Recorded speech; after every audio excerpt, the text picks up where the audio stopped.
بسم اللہ الرحمن الرحیم۔ ایک آرمی افسر کی آپ بیتی جاری ہے۔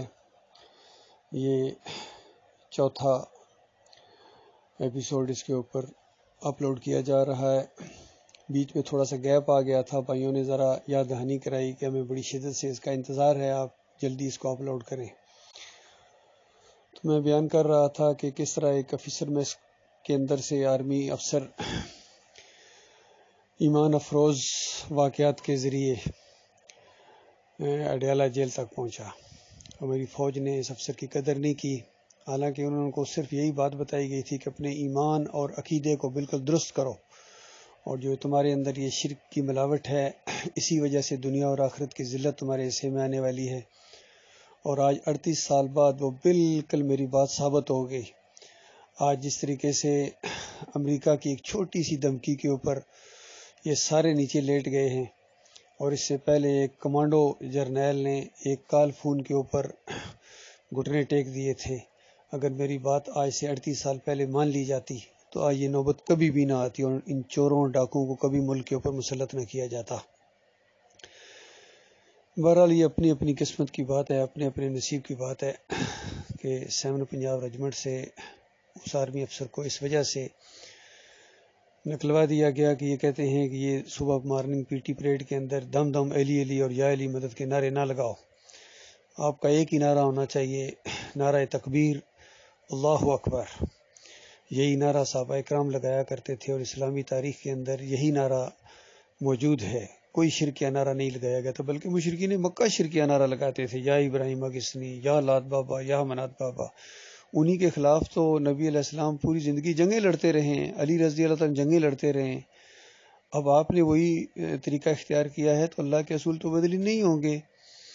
تو یہ بات نہ پھر کسی نے صحیح طریقے سے سنی، نہ کورٹ آف انکوائری کی گئی، بس یہی تھا، بس جو فیصلہ ہو گیا جی فیصلہ ہو گیا۔ اصل میں اس بات کو وہ اٹھانا ہی نہیں چاہتے، یہ ان کا مزاج ہی نہیں ہے، یہ ان کی فیلڈ ہی نہیں ہے، یہ ان کی بدبختی ضرور ہے۔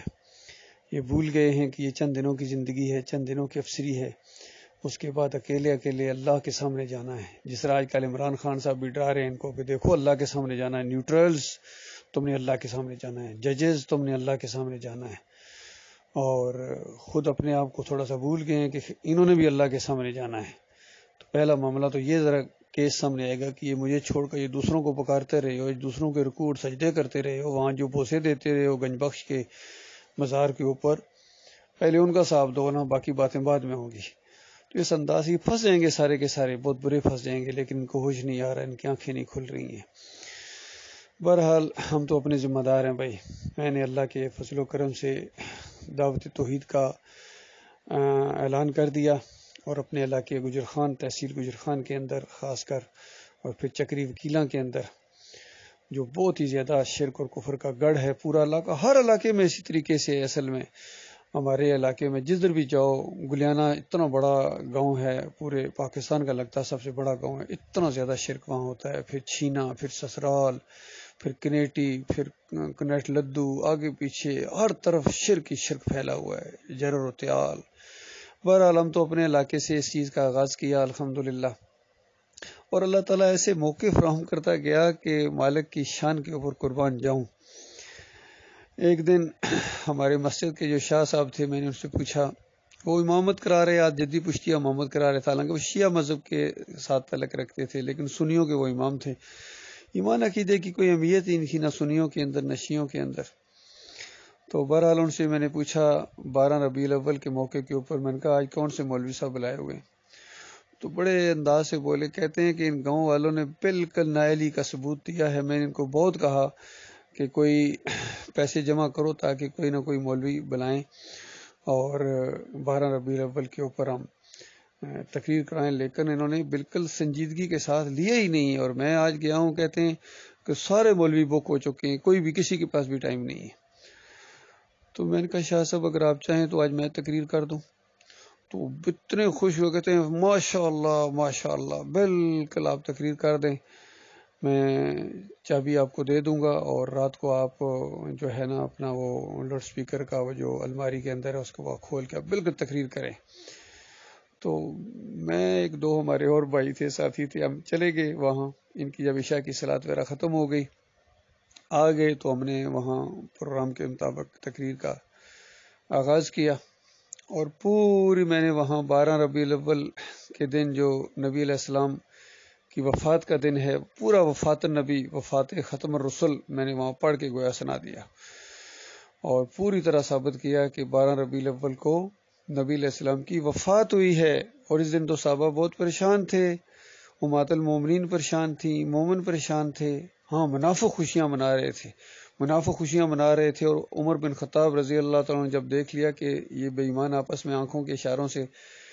خوشیاں منا رہے ہیں، تو انہوں نے اعلان کر دیا کہ جو کہے گا کہ نبی علیہ السلام کی وفات ہوئی ہے اس کے سر کی خیر نہیں، ننگی تلوار نکال لی۔ تو اس طرح کا ایک ماحول بن گیا مسجد نبوی کے اندر۔ اتنی دیر میں ابو بکر صدیق رضی اللہ تعالیٰ عنہ آئے اور اپنی بیٹی کے گھر میں گئے، اور نبی علیہ السلام کے چہرے سے چادر ہٹائی اور بوسہ دیا، اور کہا کہ آپ زندگی میں بھی پاکیزہ تھے اور مرنے کے بعد بھی پاکیزہ ہیں، اللہ کی قسم اللہ تعالیٰ آپ کو 2 موتوں کا مزہ نہیں چکھائے گا، یعنی ایک موت جو ابھی آ گئی، اور یہ جو کہا جا رہا ہے کہ پھر زندہ ہوں گے تو دیر بعد پھر مرنا، تو یہ معاملہ نہیں ہوگا۔ یہ دنیا کے اندر جس طرح ہر انسان کی ایک موت ہوتی ہے،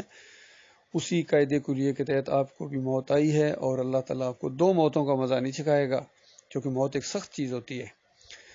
تو پھر اس کے بعد مسجد نبوی میں گئے اور کہا کہ عمر بیٹھ جاؤ، جلدی قسم کھانے والے بیٹھ جاؤ۔ وہ ذرا جوش میں تھے نبی علیہ السلام کی محبت کی وجہ سے، تو وہ نہیں بیٹھے، اور ابو بکر صدیق نے اللہ کی حمد و ثنا بیان کرنے کے بعد خطبہ دیا اور کہا الا من کان منکم یعبد محمد فإن محمد قد مات ومن کان منکم یعبد اللہ حی القیوم لا یموت وقال اللہ تعالی عز وجل کل نفس ذائقۃ الموت، اور وما جعلنا لبشر من قبلک الخلد، اس طرح اعلان کیا کہ دیکھو جو تم میں سے محمد صلی اللہ علیہ وآلہ وسلم کا پجاری تھا، یعنی نبی علیہ السلام کی وجہ سے وہ نمازیں پڑھتا تھا، نبی علیہ السلام کی وجہ سے وہ روزے رکھتا تھا، نبی علیہ السلام کی وجہ سے وہ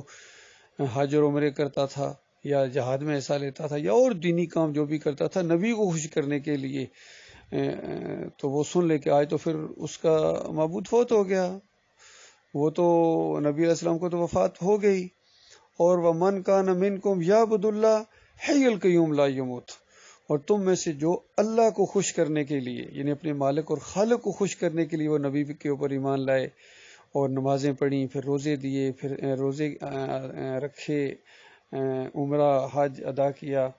اور صدقات کیے اور نبی کا ساتھ دیا اللہ کو خوش کرنے کی وجہ سے، اپنے مالک اور خالق کو خوش کرنے کی وجہ سے، تو اس کو اطمینان رکھنا چاہیے، اس کا معبود الحی ہے، الحی ایک ذات ہے کہ نہ اس پر موت ہے، وہ اللہ رب العالمین ہے۔ پھر قرآن کی 2 آیات پڑھی کہ اللہ تو پہلے کہہ چکا ہے کہ ہمیشگی تو ہم نے کسی کے لیے نہیں رکھی ہے، اور اگر نبی علیہ السلام فوت ہو جائیں تو کیا تم الٹے پاؤں پھر جاؤ گے؟ جو الٹے پاؤں پھرے گا وہ اللہ کا کوئی نقصان نہیں کرے گا بلکہ اپنا نقصان کرے گا۔ تو اس انداز سے عمر بن خطاب بیان کرتے ہیں کہ جب ابو بکر صدیق نے یہ خطبہ دیا تو میری ٹانگیں میرا جسم کا بوجھ برداشت نہیں کر سکیں اور گر گیا میں نیچے، اور مجھے یقین آ گیا کہ اللہ کے نبی صلی اللہ علیہ وآلہ وسلم وفات پا گئے ہیں۔ اور پھر سارے صحابہ کی زبانوں کے اوپر یہ آیات تھی، اور صحابہ کا جو سب سے بڑا اجماع ہوا ہے وہ وفات نبی صلی اللہ علیہ وآلہ وسلم کے اوپر ہوا ہے کہ نبی علیہ السلام فوت ہو گئے، اب قیامت سے پہلے یہ زندہ نہیں ہوں گے۔ تو اس انداز سے پورا مواد موجود ہے قرآن کا، حدیث کا، لیکن حیرت ہوتی ہے ان مولویوں کے اوپر، ان پیروں کے اوپر اور ان بڑے بڑے قائدین کے اوپر کہ سادہ سی بات ان کی سمجھ میں نہیں آتی ہے۔ تو اس انداز سے میں نے پوری وہ تقریر کی، تو ظاہر بات ہے لوڈ سپیکر جو تھے وہ بہت ہی زیادہ چارجنگ تھے، اور بہت زیادہ انہوں نے وہ لوڈ سپیکر کے وہ مائک لگائے ہوئے تھے چونکہ بہت زیادہ اس کی آواز تھی، پورے گاؤں کے اندر وہ آواز گونجی اور سنتے رہے لوگوں کو کانوں میں، لیکن ویسے بھی ذرا سردیوں کا موسم تھا تو